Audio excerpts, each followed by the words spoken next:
Welcome to the Master of Computer Science online webinar. So this recording is pre-recorded so that we can be available live to answer your questions while the presentation is running. But we will have a live Q&A session following the recorded presentation. Just to get you familiar with the Zoom platform, you can use the Q&A function and the chat function at the bottom of your screen. But we do encourage you to submit your questions via the Q&A function because it makes it a lot easier for us to see and answer your questions. But if you want to get familiar with the platform, feel free to go ahead and enter into the chat where you're from. It's always fun to see where people are listening in from. So to give some introductions, my name is Christina Sebring. I am an academic advisor in the School of Computing, Informatics, and Decision Systems Engineering at ASU. Good morning, good afternoon, good evening, whichever time zone you're in. I'm Anita Chabla. I'm a senior director here at ASU, and I help manage the program and work closely with Christina and the academic college. And we're very excited to bring the program to you. So what we're going to cover today, we're going to give a little overview of the program, talk about the curriculum, what the admissions requirements are, discuss prerequisites and our pathway option. We have some special slides just for international students, and then we're going to talk about what the application process looks like, deadlines, and then of course get to your questions. So moving into an overview of the program. So we have a very innovative program. We cover a lot of hot topics in the area. We have cybersecurity, artificial intelligence, blockchain. And we have courses basically offered in 3 different areas: foundation, systems, application, and then some electives. And I know we have some very exciting projects in these courses, right? So I'd love to talk to you a little bit about the applied projects we have in these courses. So for example, we have projects that use the newer technologies like Apache Spark SQL that talks about geospatial positioning within an object and the applications of it. We also talk about different concepts in cybersecurity. So for example, you might have authentication public keys and other aspects where we talk about signatures. We also have projects where we can brute force a set of encrypted files where the keys have been permanently damaged. Another very interesting project is in the data visualization piece, where we help you use visualization tools to navigate large, complex data sets, especially in this era of big data. And blockchain, another very popular course, we talk about what a public blockchain means and how to build private components on top of the public blockchain and applications in the industry. So very interesting trending topics through projects, which will help you in your workforce and help you in that career change or upskilling that you're looking for. And students seem to be enjoying these projects as they move through these classes as well. So, and you mentioned cybersecurity. So new, just recently we launched the cybersecurity concentration online. So this focuses on hot topics within cybersecurity itself, such as cryptography and network security and software security and information assurance. So this concentration allows students to really focus on those cybersecurity courses. Half of the degree focuses just on those courses. So, and we do have those listed on your screen.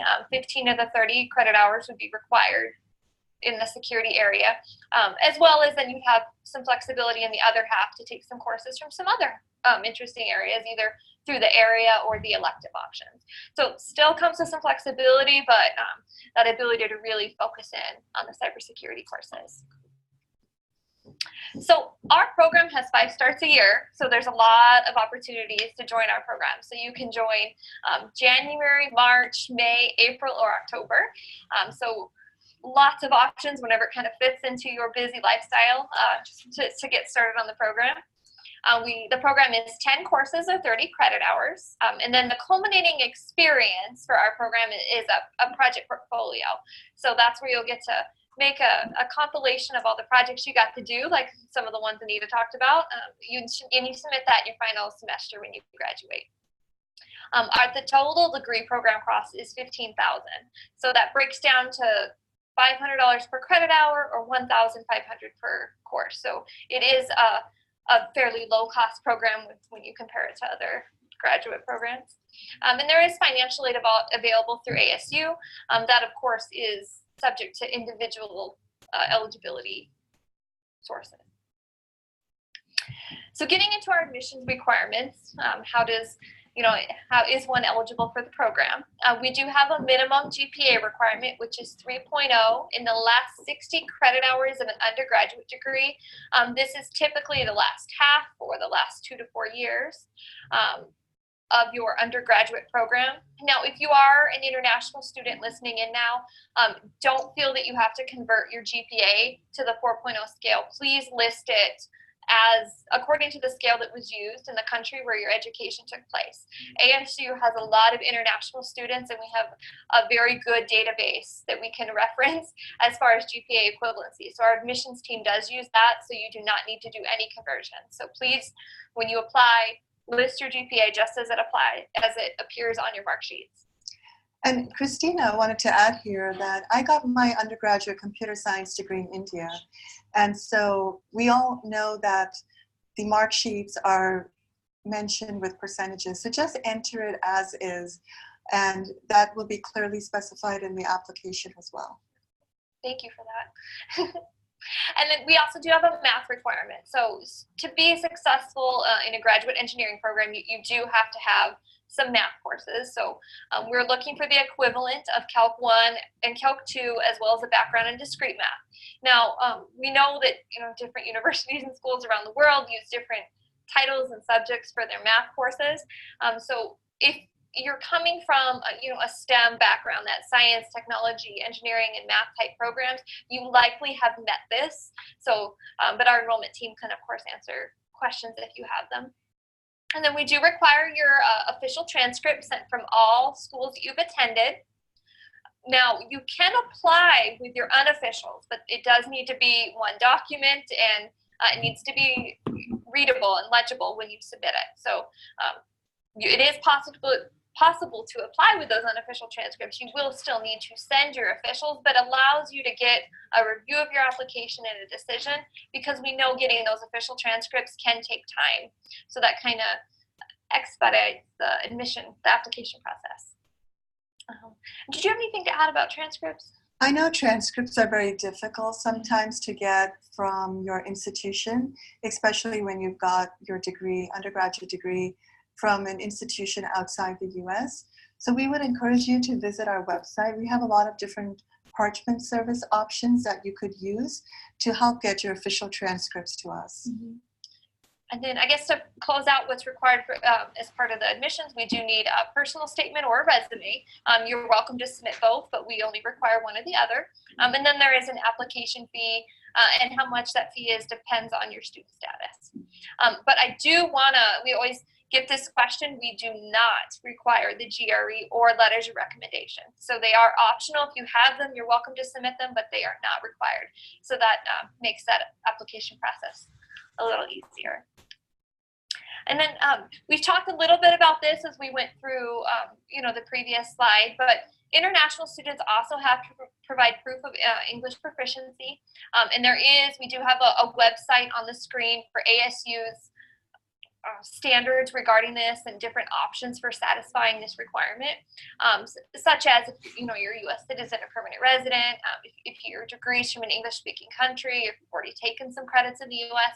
Those are some things where you may have already demonstrated that. So we do encourage you to visit that and read through there, so you know for sure if you have to take one of the English proficiency tests.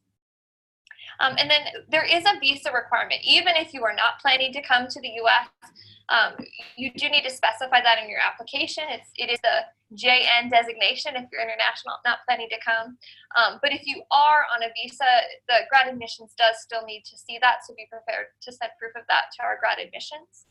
And then I know we discussed transcripts a lot in the last slide. Just want to emphasize again that we do have a lot of information in our FAQ section of our website, which is at links.asu.edu/MCS. And we'll make sure to get all these websites to you during the presentation as well. Anything else to add about for international students? And sometimes the rules can be a little confusing. So we have our enrollment services team that's available by phone, email, or chat, and that contact information will also provide to you, but that's another source where you can reach out for help if you need more clarification on the admissions process. Yes, thank you for mentioning that, because we have a fabulous enrollment team who can help with all these individual questions and help you through navigate all the process. So I guess the last part of admissions requirement is background knowledge or prerequisite knowledge. So to be successful in our classes, you do have to have knowledge in certain areas. And so where we require prior knowledge is computer organization and assembly language programming, data structures and algorithms, operating systems, and then a course in principles of programming languages or intro to theoretical computer science. And so these are, that last requirement I mentioned is really where it's advanced programming, compilers, programming paradigms, or like the formal languages, things like that. That's really what we're looking for when we mention this requirement. But we do have an option. If you haven't taken these classes, we do have options available for you. So we have prerequisite courses available through ASU's Continuing and Professional Education platform, where you can take these classes for a low fee.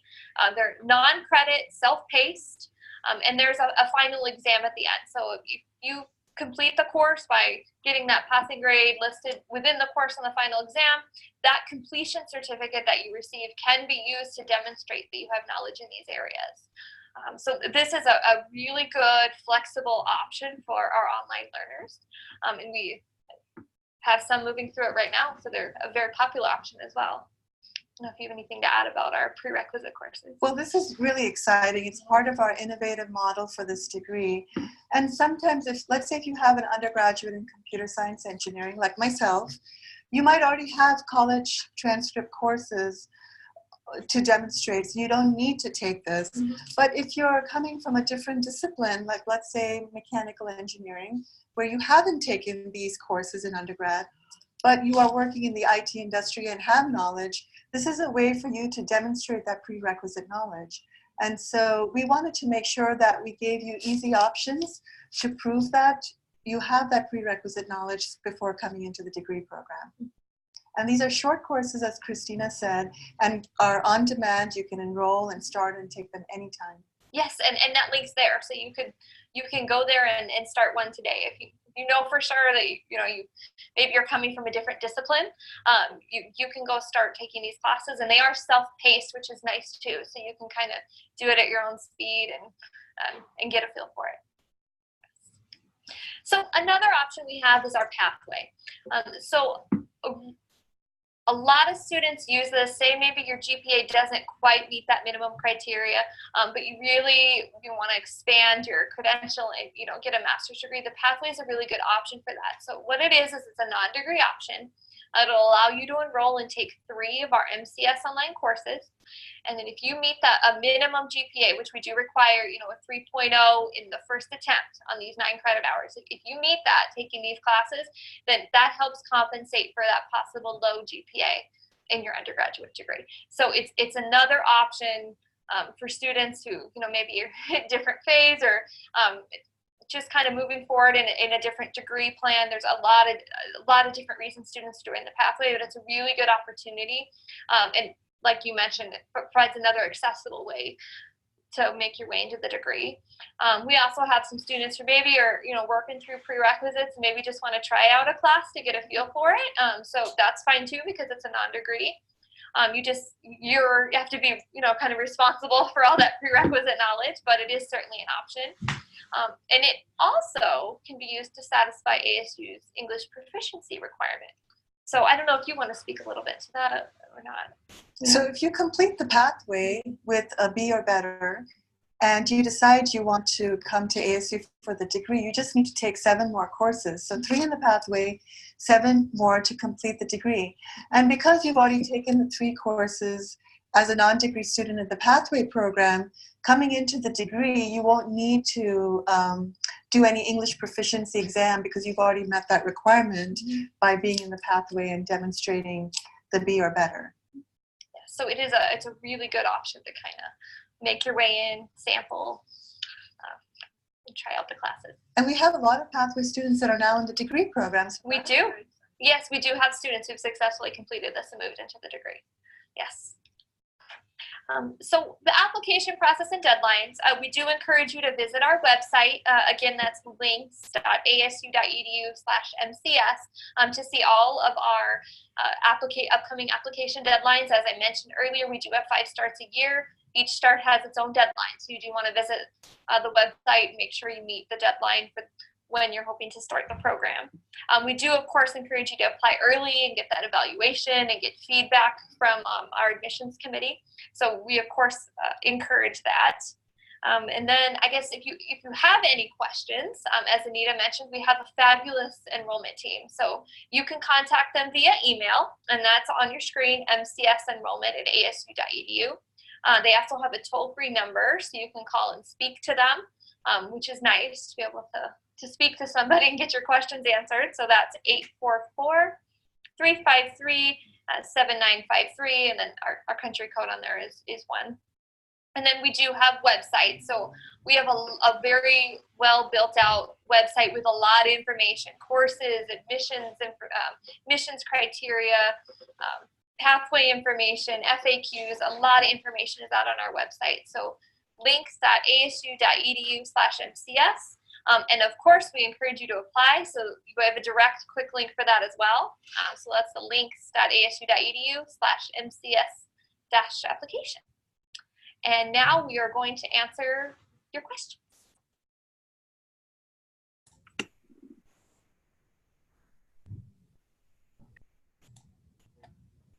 Hello, everybody.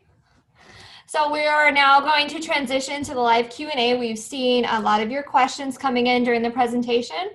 So we are going to start working through those. Anita, do we want to just start with the first and move the way down? Let's do that. Okay. Let's do that, Christina. Can you hear me clearly? I can hear you. Can you hear me?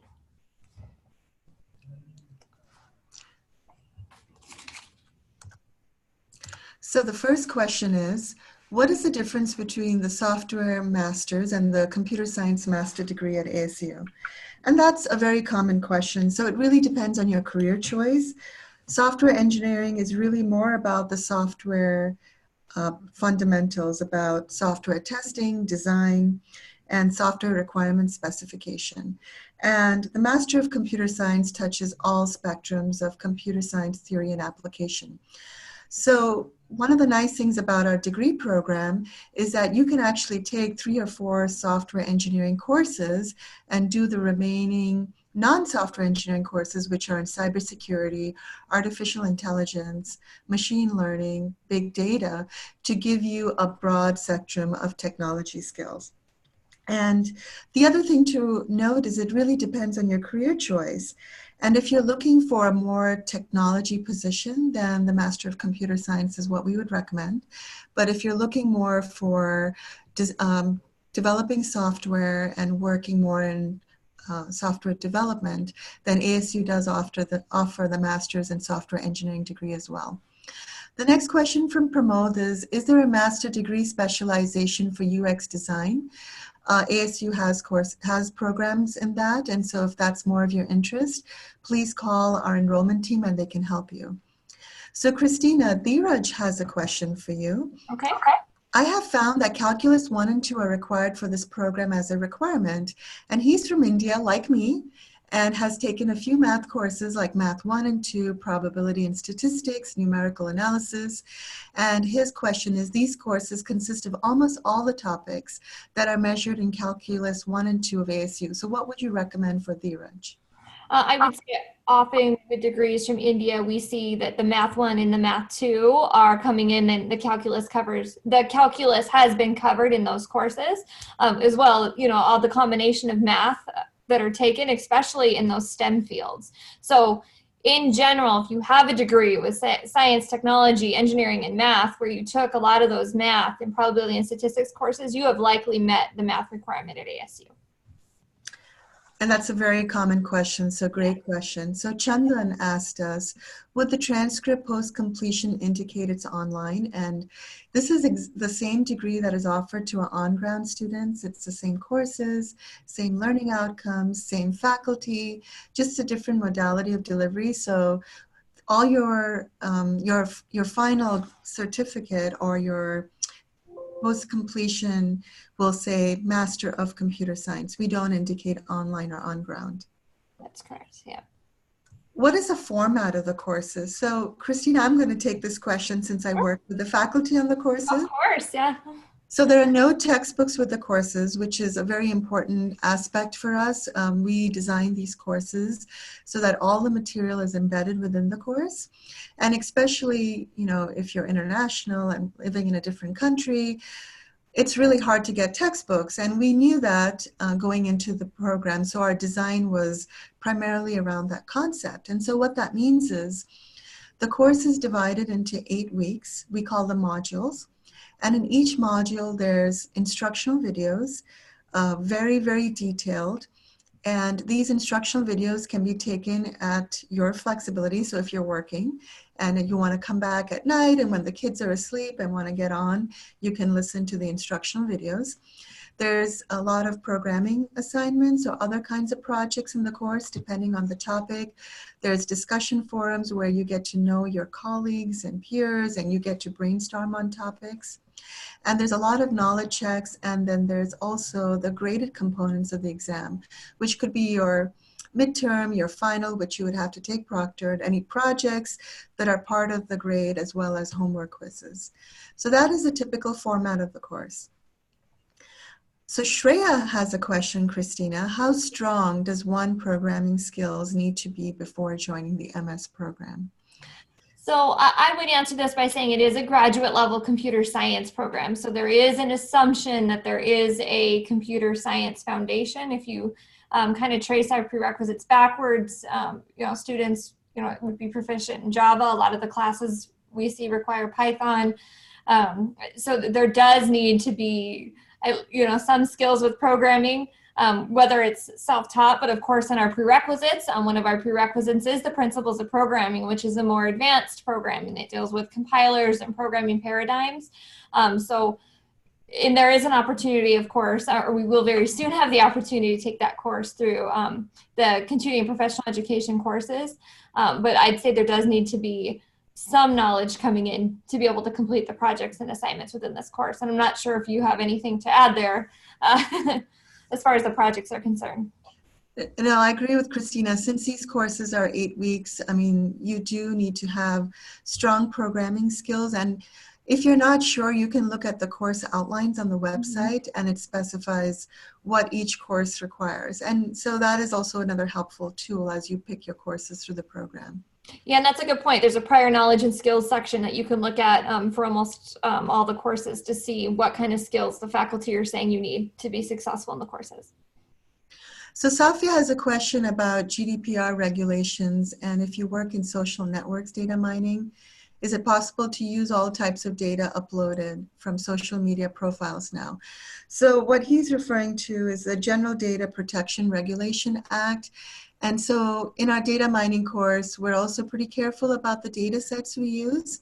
So there is some information in the course brief and in the course about that.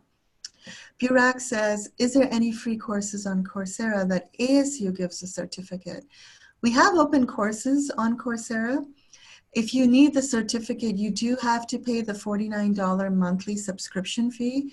That certificate is issued by Coursera and signed by ASU. So you can look at our catalog on Coursera.org. So Christina, another question from Biniam. Do you need an evaluation document?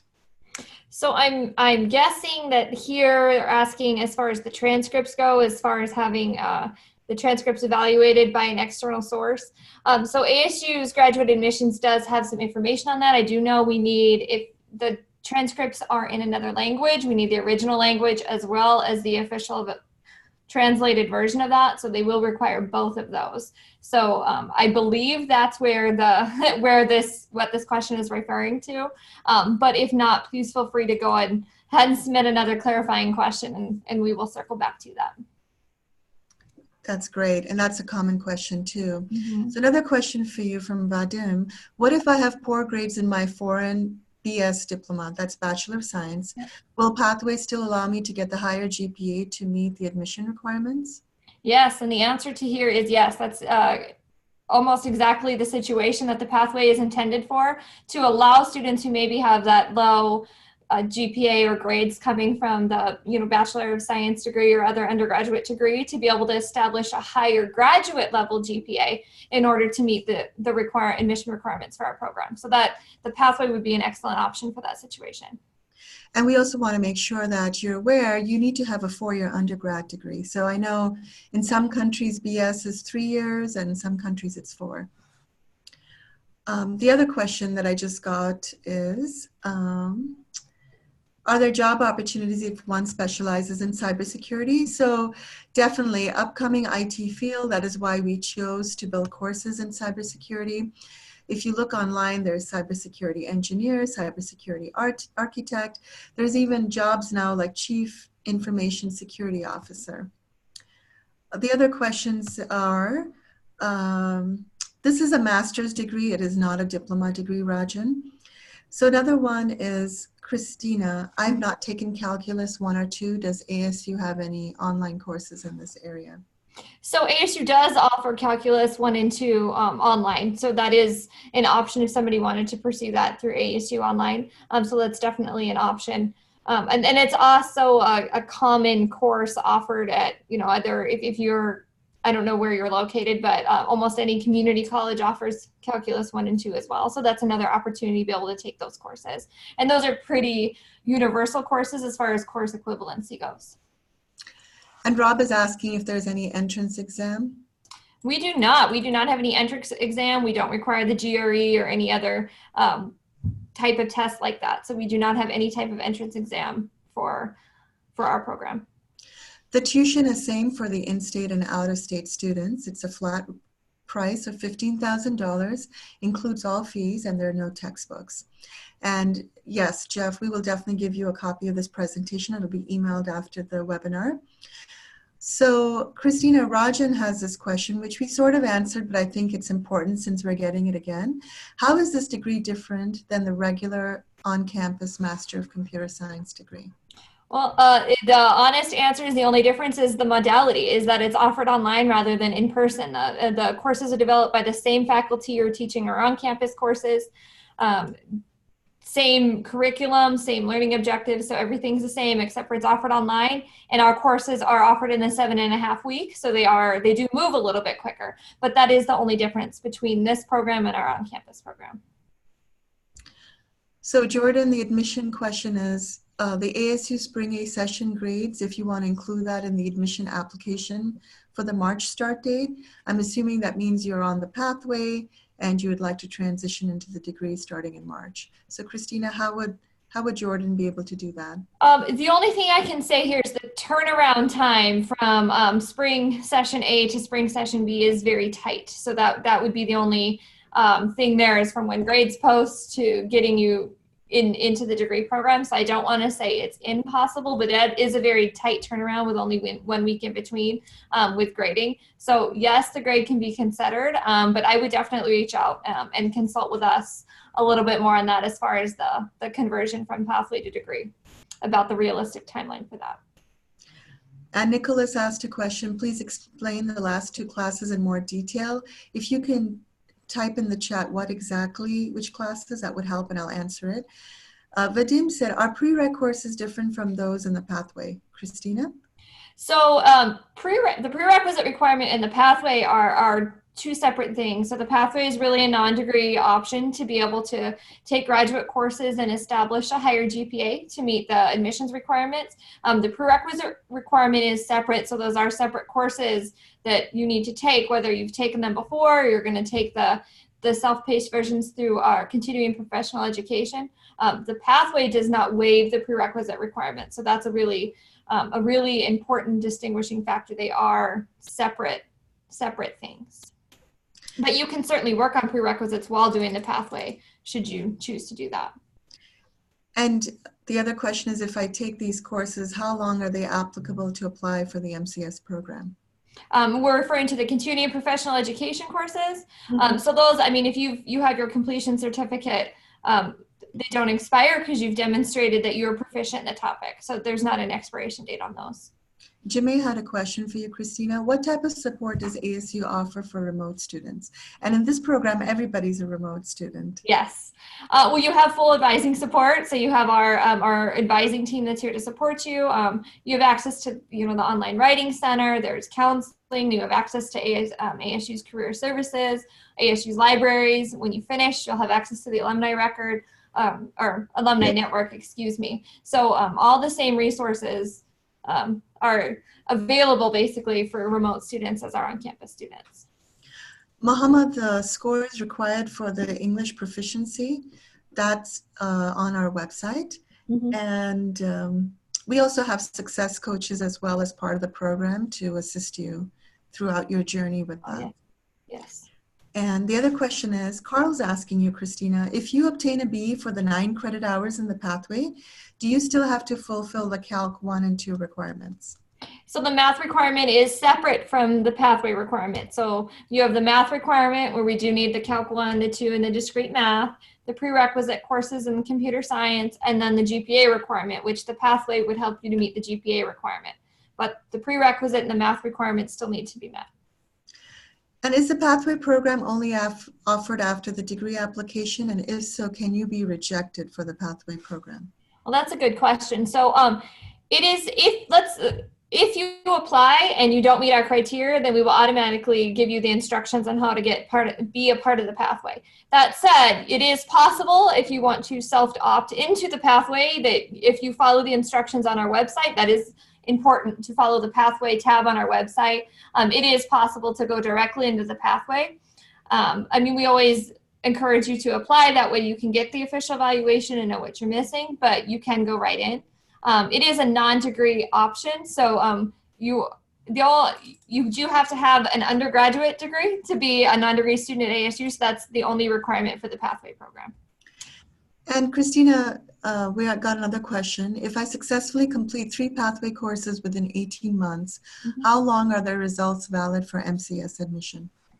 So the GPA earned from those courses, you have that graduate GPA that's there. That's always part of your ASU transcripts. But if we're talking about the ability to apply those 9 credits to the graduate program, you can only do that. The courses have to have been taken within 3 years. So you do have a time window to be able to apply those courses to the program, but the GPA itself will be valid for as long as needed. Sabarinath, we don't have a MicroMasters on edX that feeds into the MCS program. So just wanted to clarify that. MicroMasters is strictly an edX term. Chrissy is asking, do you help connect students with companies for internships? So Christina, do you want to talk about the options we have available for post-graduation? Sure, absolutely. Well, we have so there's 2 different types of career services at ASU. ASU has a general career services, and then Fulton Engineering, which this program is housed under, has its own career services. So we have career fairs twice a year, both virtual and on campus, that online students are welcome to attend. You also have access to all the online access to job postings and employer access and everything like that. So you have all the same access to companies and job postings that all the on-campus students do. And ASU has very well networked and has a lot of good connections. So we see a lot of our students going for internships in big companies upon graduation. And we do have plans for an AI specialization, so that will be announced on our website. And Steve is asking, is it possible to take part of the program online and the other part on ground? So you can't mix. So you're either online or you're on campus, but it is possible to say start the program on one campus and then transfer to the other. Keep in mind though that on-campus requirements are a little bit tighter and more competitive because there's some space limitations, there's ability to do research pieces, so there's some other factors. So the on-campus program does require the GRE and letters of recommendation, whereas the online does not. So that's one important thing to keep in mind. But if you start online and move to on-campus, that does require another application. And Shiva, I'm also from Mumbai University, where you cannot get electronic transcripts. So I did the same thing. I walked to admissions with my original transcripts, had them make a copy in front of me, attest it, and then give it back to me. So definitely do that if you are local. And Shania, yes, this program is for career changes. So it is for upskilling and career, a career move.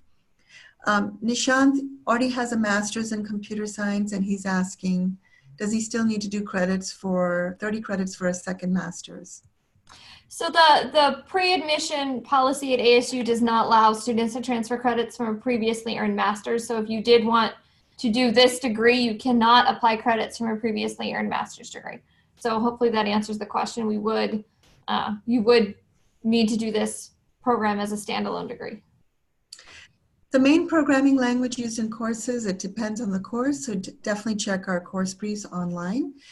And Apurv is asking, does he have to send the transcripts while applying, or can he wait till once he's accepted? So you can apply with your unofficial transcript. So you have to make sure they're legible. The system does limit you to one attachment. So it needs to be one file, and we have to be able to read them. But you can apply with your unofficials. But then, if admitted, you do need to send your official transcripts to the university. We do need to have those on file. And Harminder, yes, you can walk with other students on Convocation Day. We have a lot of students, online students, that come in for the ceremony. In fact, Anita, I have one planning to come in December. Oh, sweet. That's very exciting, Christina. Yeah. And Jemai is asking if you're online and if they come to campus, can they use the on-campus resources? So that you would need, now the Sun card is basically ASU's identification card. It's optional for online students, but you would need it to access any on-campus resources to show that you're a student. So if you do happen to be a local student to the ASU campus, I would opt in and go ahead and get that Sun card. And if you're graduating this year, yes, you can start in the summer term with us at Labad, because we have 5 starts a year. Yeah. And the other question is, if you don't get accepted in your first application, can you apply again? So in that case, Christina, I think you would recommend them the pathway option, correct? Right. So the great thing about our program is they do get feedback as far as what we think they could work on to make their application more competitive, whether it's taking some of the continuing professional education courses or doing the pathway to strengthen the GPA. So then my advice would be, if you don't get accepted, to go ahead and pursue those suggestions, and then you can reapply. So Krishna is saying that he's done a master's in biotech and he's been working in the IT industry. So in fact, Krishna, your profile matches a lot of our students in the current program who are working professionals.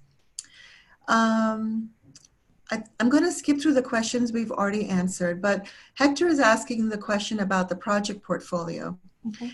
And the question is, do you have a library approved previous students portfolio? I'd like to get an understanding of what topics are covered in the program.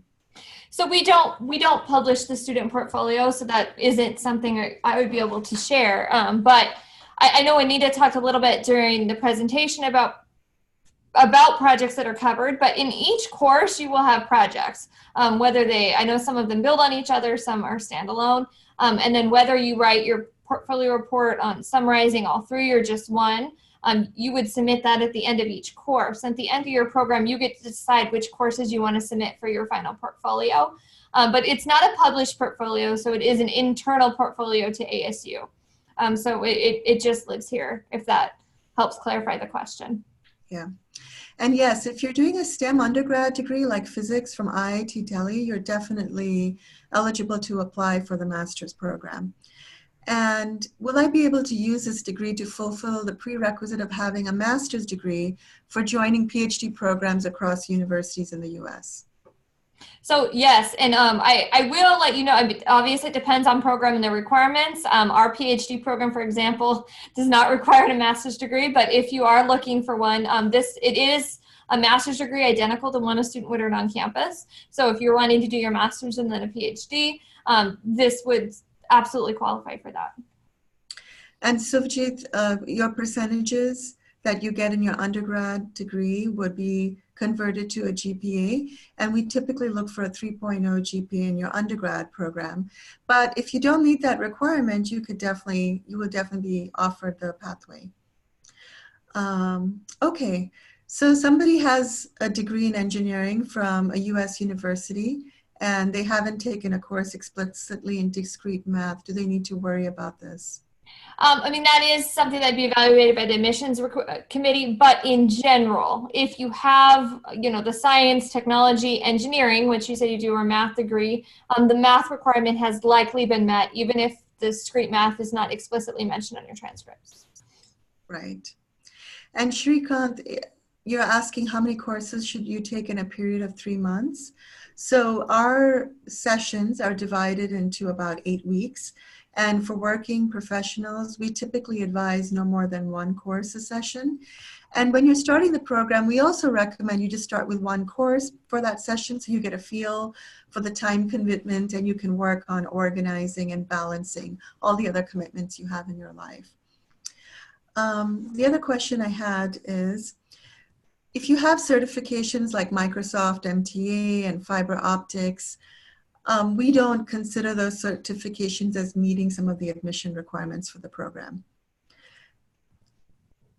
And if you've worked in electrical, if you've got a degree in electrical engineering, but you're working as a software engineer, yes, we would recommend that you complete the prerequisites, but you could also apply.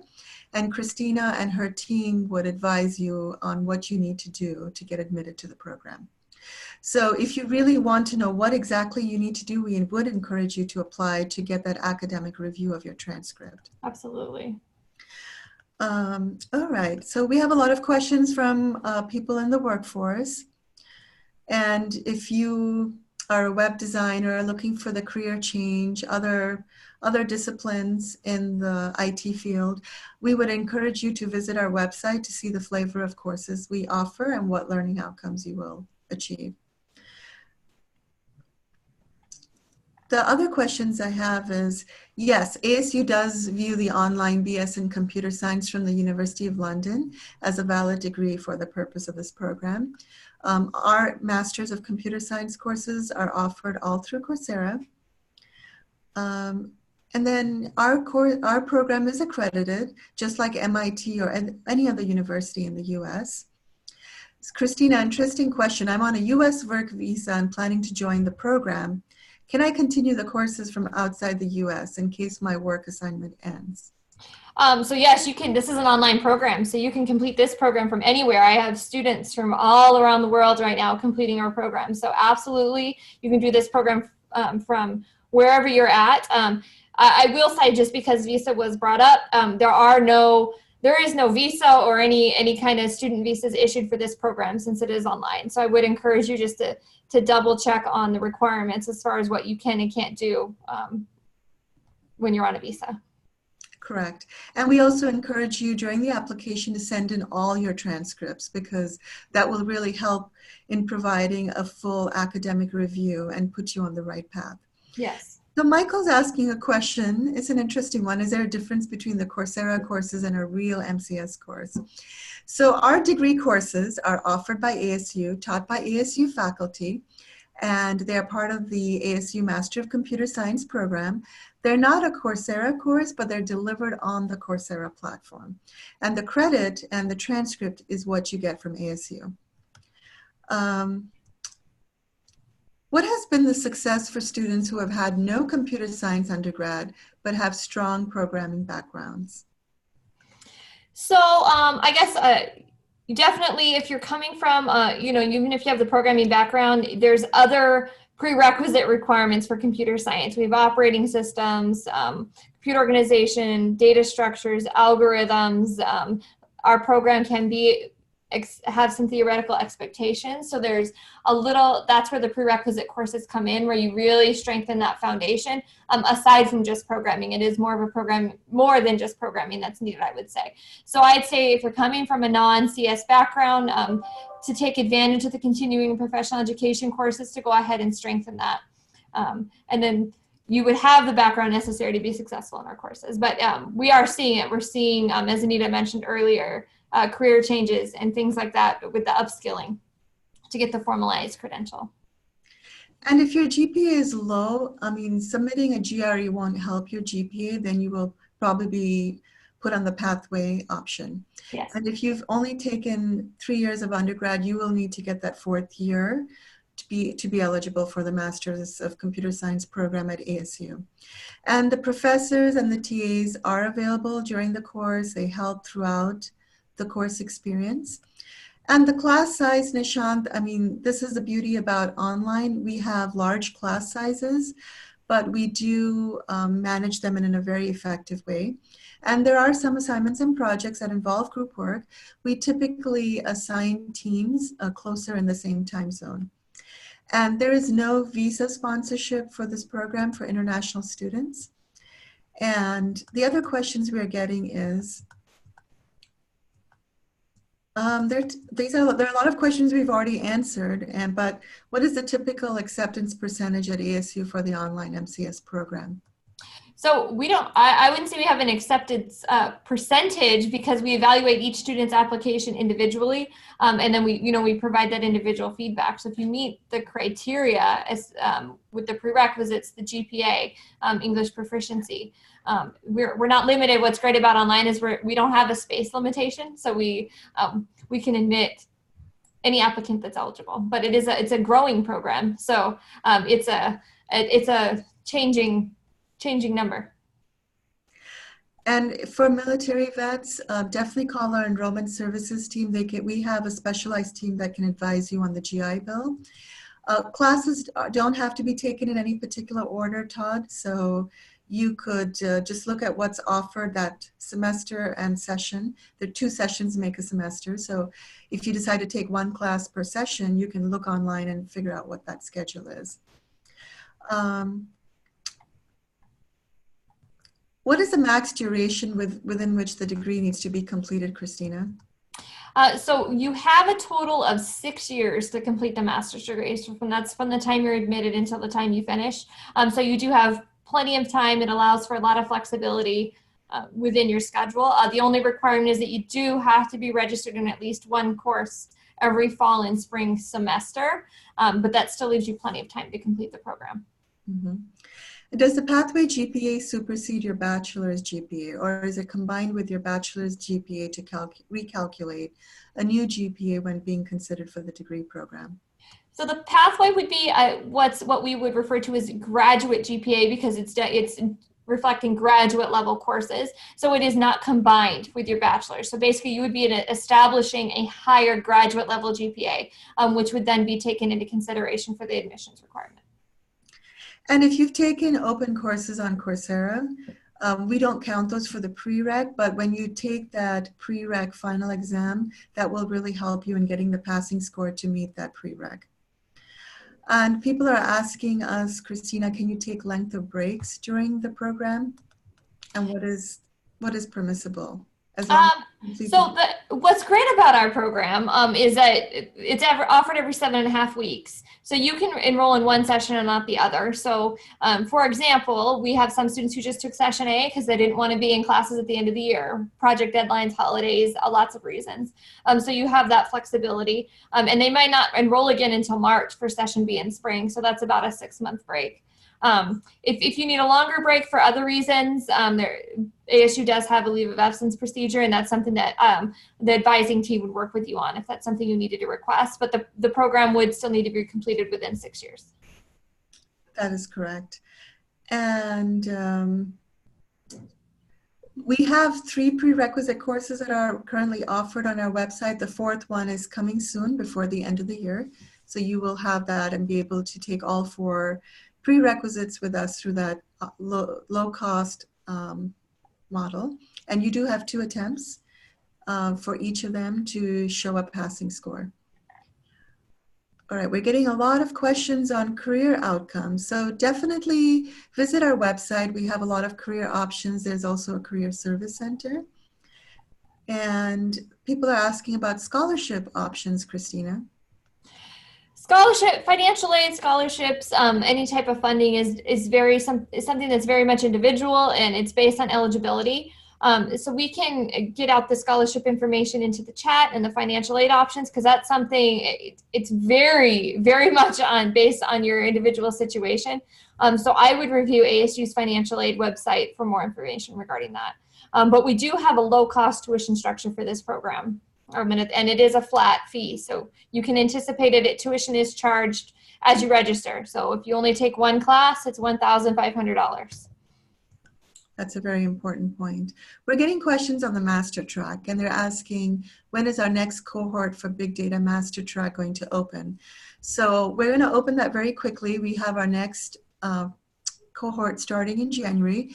We are also going to be launching the Software Engineering MasterTrack program, which is also starting in January. So Christina, do you want to talk a little bit about what that program really is and how that leads into a degree into ASU, if that's the desired option? Sure. So MasterTrack is for non-degree students. So you can take three, usually there's a cohort of, I'd say, 4 courses, and you can choose 3 of them. If you complete 3 courses with a grade of B or better, then you would qualify for the MasterTrack certificate. Those 9 credits can also count as pathway courses, because if you get the B or better to qualify for the MasterTrack certificate, you would also meet the GPA requirements for our program and can then transfer those courses into the degree program. So it's a good way to get, even if, if you're not sure, you just want to try something out, or you kind of want to do the pathway and get a professional certification, it's a good way to do that, and then you can move into the degree program later. That's great. We do have AI and big data related classes. Our big data classes are really around scalable data processing, data visualization, data mining, blockchain, and so those are the courses that are also offered in the MasterTrack, Rajan. We do offer classes every session. The schedule is listed online. And then, Christina, are online students able to apply for health insurance? Ooh, that question, I would actually refer you over to the ASU Health Services for that, as far as all the eligibility and fees and costs for that. So I would consult with the ASU Health Services directly, just to determine what all their eligibility factors are. And Christina, when somebody finishes all 30 credits and they're international, how would they get their diploma certificate or their degree certificate? So it would be sent via mail. So ASU would ask for a diploma address where you want that to be sent.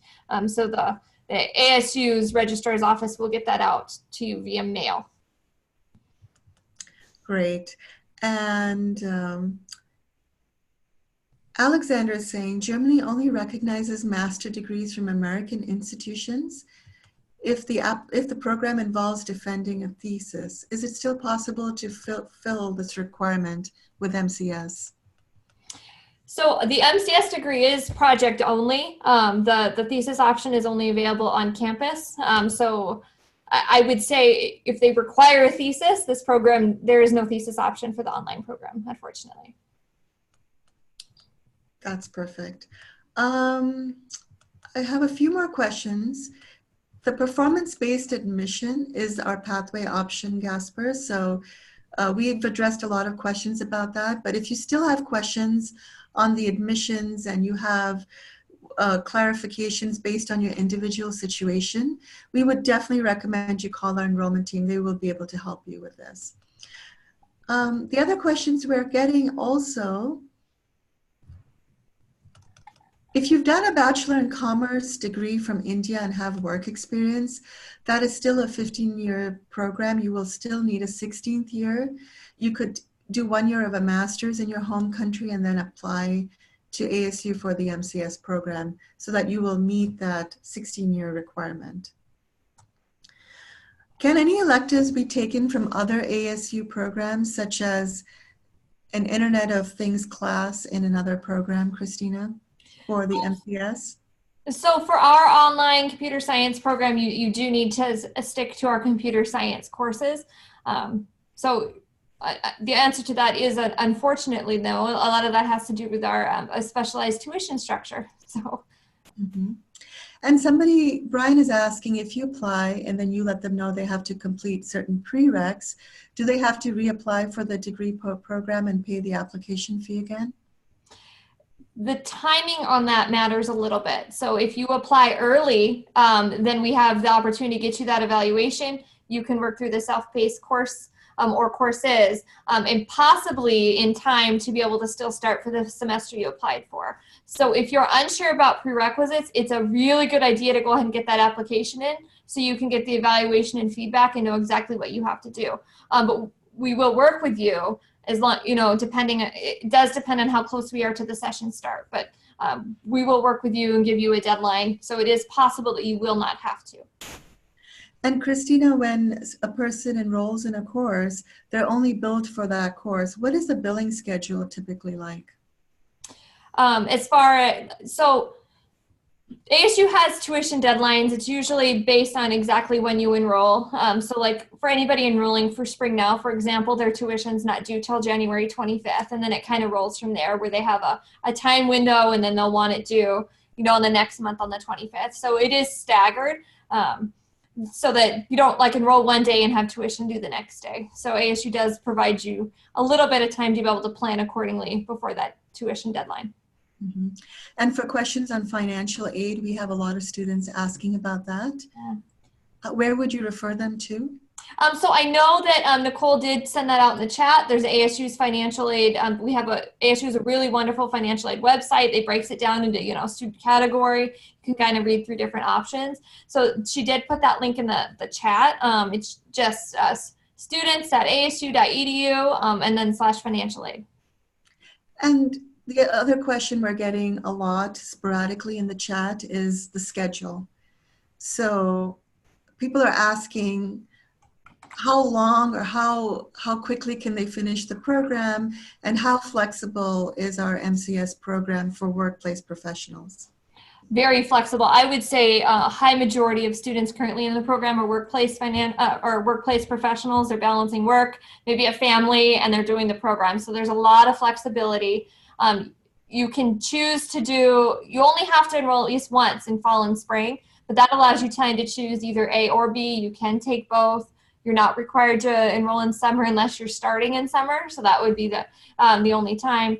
Like I said, hours per week, you should plan on 15 to 20. So if you're working, that's why we recommend only taking one course to make sure you have enough time to spend on that course. But I would say there's a lot of flexibility with this program. You can watch your lectures whenever it fits. You don't need to be online at a certain time. So there's a high degree. It's definitely designed for a working professional. And you can finish this program in 1 year because we have 5 sessions and you could take 2 courses per session. But we would recommend that you have a very light schedule outside of the degree program to be able to do those 2 courses per session, because they're very accelerated.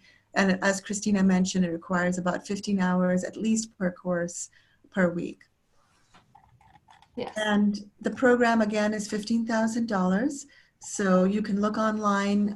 Again, we don't have textbooks and no fees associated with it. So we have 2 minutes. So Christina, I think we've addressed most of the questions. Okay. Again, let's remind everybody where they can get more information from, and that we'd love to see them at ASU. Absolutely. So as we've mentioned a couple times, we have a really wonderful enrollment team. So I know we saw quite a few questions coming in that were very individual specific. So I would encourage you to reach out to our enrollment team to talk through that, and they can give you some guidance and answer your questions. So you can reach them through email. That information still is on your screen, mcsenrollment@asu.edu, or you can call them toll free.